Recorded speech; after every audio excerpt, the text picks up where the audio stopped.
John, we're here in your wonderful home here in Wicklow, a beautiful setting beside the river and beside a tree that means an awful lot to you. Tell us more about it. Well, this twin oak here. I've had a long relationship with this tree, finding out about it really, and you see, it leans over the river. And that's always been a problem for me, because how does it not fall? It's huge, this tree, and it must be straining at the roots. Yeah. But for somehow or other, it managed to survive, because if you look up higher, you see that it has dumped 3 or 4 boughs on the river side, so reducing its weight on that side. So it's clinging to life. Yeah, the problem with this is, you see the trees over there, the oaks above it, take all the light from the afternoon and evening, so it gets all its morning light. So it needs those branches there, and all the leaves, to get its carbon, and so what I always wonder about is what part of the tree decides that it's too heavy on that side, and makes the calculation about the weight of the tree, and decides to dump those boughs to reduce the weight on the riverside. Now, and from reading your book, I know that you have an intensely personal relationship with a lot of the trees here in your home, and you, I'm sure, would feel that when a tree decides, or when a branch falls off a tree, that you would imagine it like somebody jettisoning one of their limbs, effectively, right? Yes, it's always there's an element of sadness about losing a bough, even though it's, in this case, in a very good cause, to save the tree from dying, from falling into the river. And then then you think about the way that the tree works. The leaf takes in the carbon dioxide, separates the oxygen from the carbon. Yeah. And then sends the carbon molecules down through the twig and the branch and down to the trunk, and then it's absorbed into the trunk, and that's where you get the growth. But if it's making this calculation that there's too much weight on that side, so it's going to drop some boughs. Now, that involves a calculation. It's quite extraordinary, really. This tree weighs several tons, and so I wonder about how this goes on, and because it suggests a calculation, and that suggests a consciousness. So this is what fascinates me. I think of how this tree is working, and all the things that are going on, and the decisions are being made. And we, of course, we always bless the trees for producing all this oxygen. But in fact, so far as the tree is concerned, oxygen is the waste material that it just gets rid of. It's only interested really in the carbon. Let's take a step back from this particular tree for a moment and maybe tell us about where the idea for your book comes from. Well, when we had the lockdown and we had to be here, and I was isolating with Lily May and Lee, my son, and because it was so silent, quiet, I thought maybe things will emerge. Of course, I was always interested in what was going on, and I thought I'd just start a diary each day, going out each day and recording what was happening and what was developing, and I loved doing it, and it was just a joy to do it every day, and it gave me something to do. Of course, this is what I discovered. One of the things I discovered right here by the Twin Oak, that it has some kind of attraction, because you find the red squirrels, which live down here, and are always around this point, and so a few rabbits turn up, and the badger comes down and digs in here. So there's some attraction about this tree, and it's probably is the senior tree of all these, and is the kind of mother figure. Mm-hmm. And that I found very fascinating. Yeah, and there was definitely a sense in the diary of you reflecting a life lived, and you know, the fact that you're not as mobile now as you used to be, and that maybe you had some kind of communion or something with this tree, that it is in its elder years and you're also in your elder years, and that you were almost like brothers in arms. Maybe that's reading too much into it, but it seemed that you really had an affection for this. Yes, that's true. I do. I have a connection, and if I come down here and sit on this bench next to the tree, and I just make my mind a blank, or just relax, and I get some kind of premonition from the tree.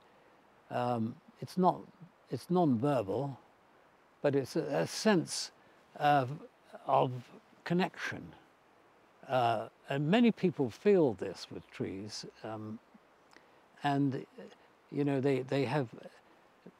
trees have an endorphin which has a healing effect.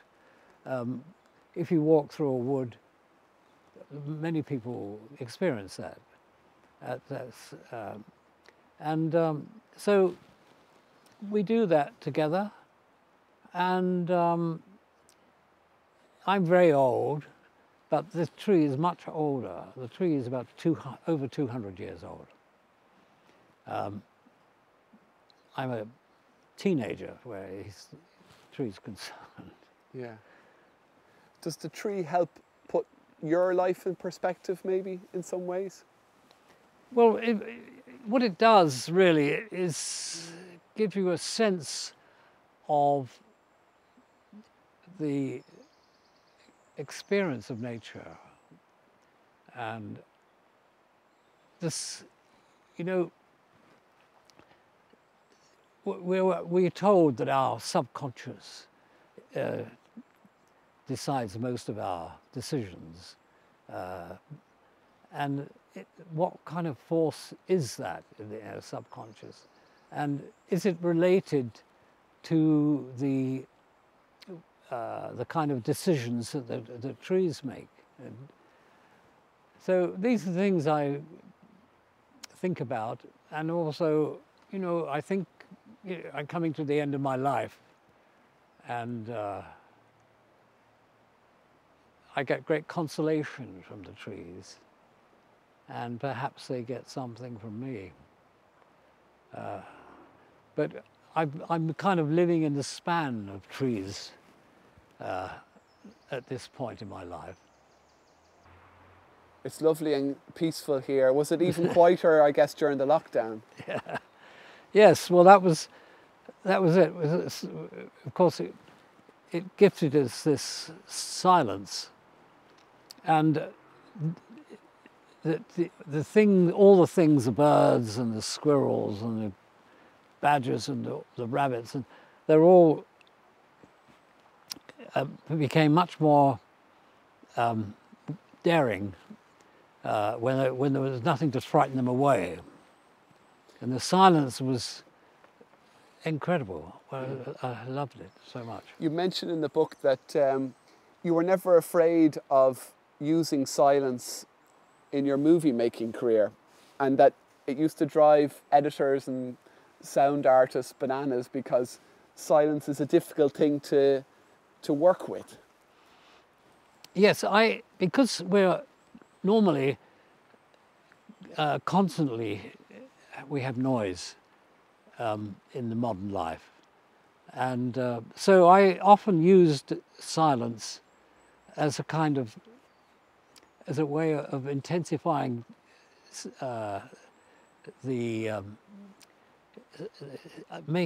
giving people a feeling of unease, because they're not used to it. And so, I was always, when I was mixing the films, there was always trying to get me to put in atmospheres to fill the gap. Everybody wants to fill the gap left by silence, and I often used it deliberately to unease the audience. Was nature, obviously nature is incredibly important to your every waking day at this stage of your life, but was nature always important to you right throughout your filmmaking career? It was always, yes. And it's because I think, oddly enough, in the Second World War, when I was a kid, we had that also gifted us silence. Oddly enough, you had the bombs and the sirens and thing, but you know, there weren't any cars on the road. Petrol was rationed, and it was a very meagre amount. So it was. It was on the Thames, River Thames in England, and all the men were away in the war, and the women worked for the war effort, and we kids just ran free, and in a world that was very silent too. So you were kind of immersed in nature from a young age. Yes. How did you bring that into the movies that you made? Well,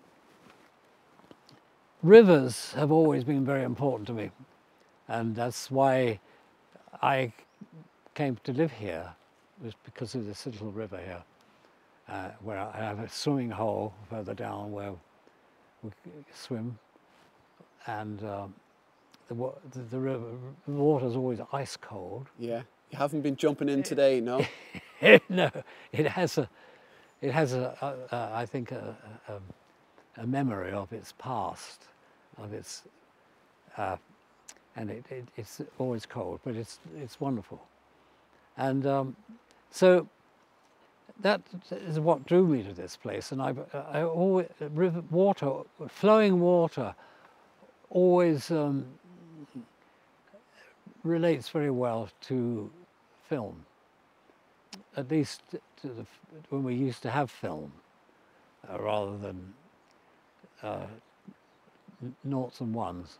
Yes, the digital formats that now yeah, the govern emulsion everything. reacts very well to water, flowing water.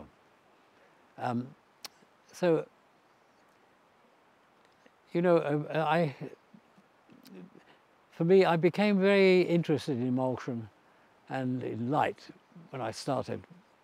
I read a book when I was very young, Optics by Isaac Newton, and it's a brilliant book in which he analyzes the nature of light. And that was the most influenced book I ever read about light, and it taught me how to deal with it and how it refracts and changes. So water has always been important in your movies. Trees, did they play a lesser role? yes, yes, I always had trees, and the great thing about trees is that we have almost no wind here at the moment, but usually there's wind, there's breeze, and it moves the leaves, and movement is always important when you're making a film. And I always felt very comfortable when I had trees around me in the tree. And of course I made a film in the greatest forest of all time, in the Amazon. And which probably left a big impression on you. oh, it did. I spent 6 months out there, and it was an extraordinary experience, because because you're close to the equator, and the trees are developing so fast. It's almost like being in the midst of creation. The thing is happening, and most of the real light is happening up in the canopy. Often on the floor of the forest, it's rather dark.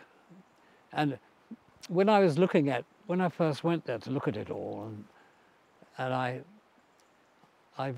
decided one thing, that I had to light the forest. It's so dark at ground level, and so everyone was rather astonished, even my cameraman, when I said, we've got to take a little light out there. We've got to treat it like an interior. And that's what we did, and otherwise it's rather dark and dreary. The immensity of the Amazon struck you as well. A lot of people very concerned, and there's anxiety all over the world about what we're doing to the planet, what we're doing to ecosystems and valuable ecosystems like the Amazon. What's your take on that? Are we on a highway to ruination, or is there hope for us? Well, our forest coverage in Ireland is very poor compared to other European countries. It's improving a lot now over the last 20 years. But in the Amazon, it's very distressing when you read about tracts of the Amazon being clean felled. But when I was in a plane in the Amazon, and we were looking for locations, and we hit an electric storm. We had to go round it. We couldn't go through it. And we went round it, and we were pushed further and further away.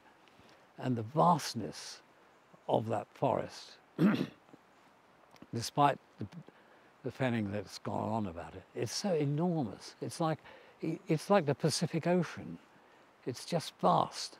And we were in a situation where we were so far away from where we wanted to go, and we were running low on fuel.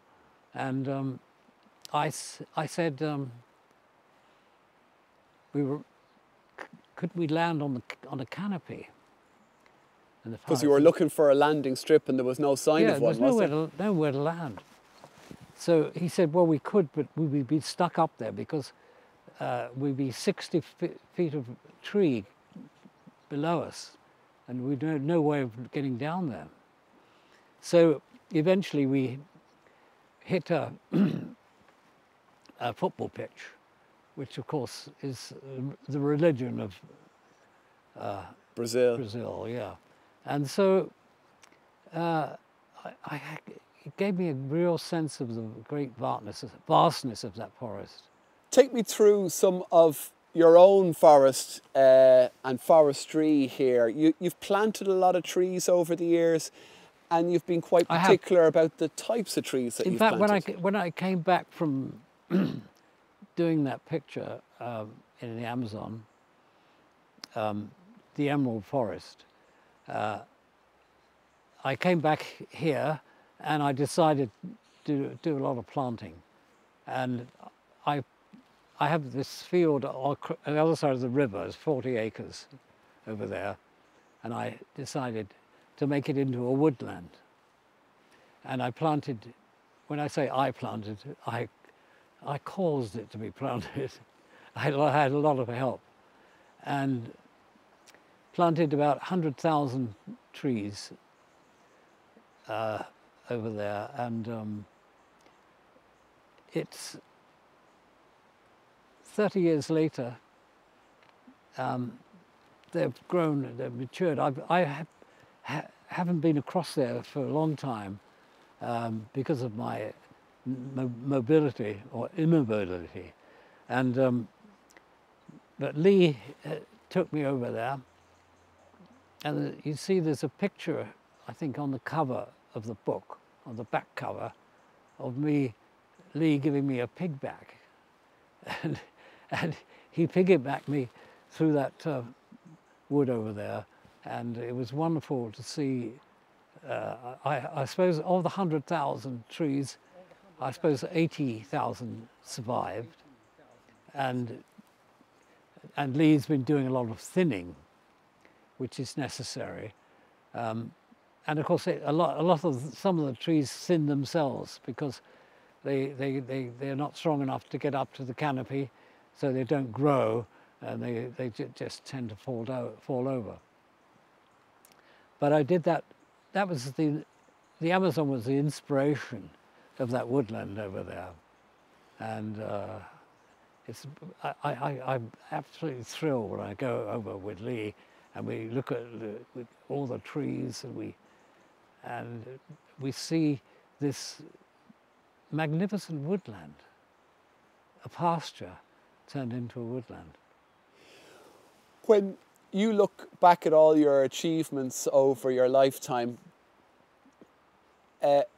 where will your tree plantings and the things that you've created in nature here rank relative to your artistic achievements in terms of movie making? It ranks much higher than anything else I've done. So just to be clear, the forestry you've created, you would rate that as more important than the movies you've made? Oh yeah. Really? So, yeah. I mean, films, you know, I've written a few books and I've made a lot of films, and nothing compares with the plantings that I've done here. And why do you say that? I mean, people would be shocked, I think, to hear that, because, you know, you've made great movies, you've written wonderful books. Very few people get the chance to do that and do it as well as you've done it. I mean, anybody can go out and plant a tree. Yeah. Well, I think anyone can make movies, really, if they have the opportunity. Yeah. But would you have come out with the same statement 30 or 40 years ago? No, probably not. You know, the thing about when I was getting ready to make a film, I always have to have an insurance medical, and before you start. But we'd got a bit later. I were already shooting this film, and I went to do this medical, and the doctor said to me, he said, you need to go to the hospital and get you're going to get a heart attack if you don't deal with it. Okay. So anyway, I said, well, I can't do that because I'm making a movie. It's much more important than life or death. Yeah. And of course, that's when we make movies, we do take it very, very seriously. Yeah. And it is a matter of life and death. At the time. At the time. Yeah. And maybe there's something in that for anybody listening to you now, that, you know, when we're caught up in the heat of life and rearing families and making a career, we lose perspective on the big picture, and that from your perspective, where you're able to look back now, you can see that there's bigger things in the world really than making movies or making money or even having families.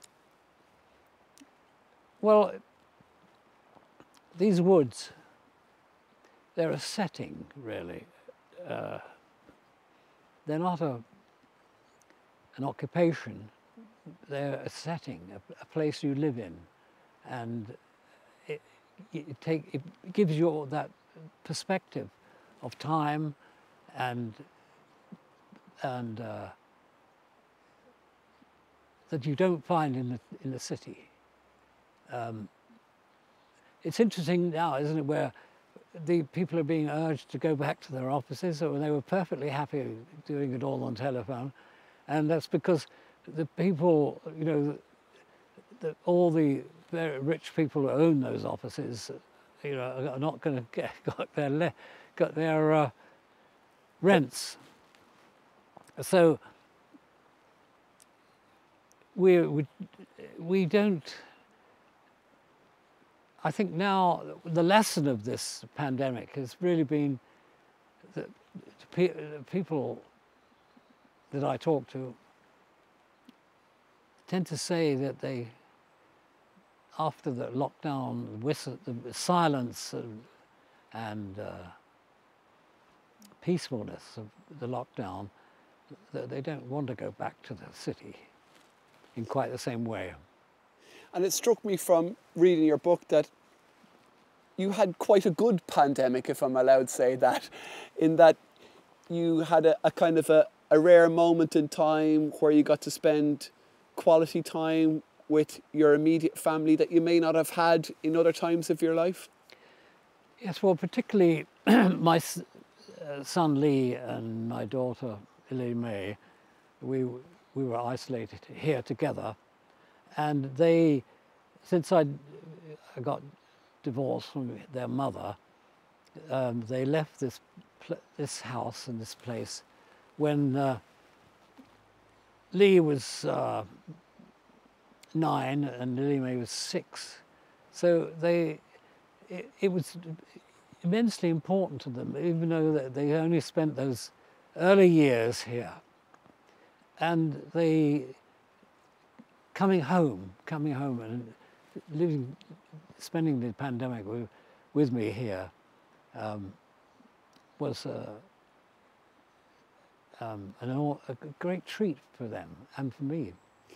And there was some lovely intimate moments in the book about the time when, for example, Lee helped you access parts of your home and your property here that you hadn't been in for years. Yeah. Yes, and he particularly loves this place and the trees, and has done an awful lot while he stayed here, of thinning the trees on the other side of the river and getting things in order, and he just loves that. And he was also responsible for you continue your capers in the river. But again, a kind of a joyful moment for you. Yes, well, the swimming hole has been a very important to me over these last 50 years, swimming nearly every day. And it's a natural, deep swimming hole. And the problem for me now is the last few years I haven't been able to get in there because of my inability to balance. So, but now since Lee came back, I can get on his back, and he walks into the river, and when it gets deep enough, I slide off his back into the river, and I can swim. and he gets me out in the same way. Yeah, and I'm sure there's equal measure of trepidation doing that, because obviously you're a little bit concerned about your balance and your mobility, and at the same time I'm sure it was such a buzz to be able to do that again and feel the freedom of being able to swim in the water. Oh, it's wonderful, yeah. I thought it had gone forever, and Lee is immensely strong, and he's able to do that, and it's what a gift it's been to me. I wonder, would you care to read something from your book for us? Well, it's not only my feet that are fucked, but it's my eyesight is so poor, I get double vision. So the way I read is I have to close one eye. So this is about the pandemic. It stopped the clocks, locked us up, banned cars from the roads, shot down all the planes, played havoc with the stock exchange, taught us to wash our hands 4 times a day. Its iron grip on life and death takes our breath away. Maybe just tell us the name of your book and an explanation behind it. So this book is, they've called it John Boorman's Nature Diary, which is what it is. I went out every day for 3 months, April, May and June, and recorded what I witnessed. And this was during the whole of the lockdown. And of course, I was walking amongst the trees that I've had a relationship with for years, 50 years since I've been here. And so I wanted to just record a few days of the life of this little wood. And of course, it didn't start as a book. You were just jotting down thoughts, and then you realised you were enjoying it so much, and the stuff was quite readable. Yes, I started just for my own amusement, going out in the month of April. And my neighbour, Kathy, who's connected with the Lilliput Press, she read it and she said, "Oh, we'd love to publish that if you keep going." And so I said, "Okay." And of course it changed things radically, really, because instead of writing for myself, I was writing for other people. So I had to write I had to make it more understandable to people who hadn't been here. Well, John, thanks very much for those beautiful words, that beautiful extract from your book. It's a wonderful read. Did you enjoy doing it? I did, yeah. Yeah. And have you many more left in you? Books? Well, yeah.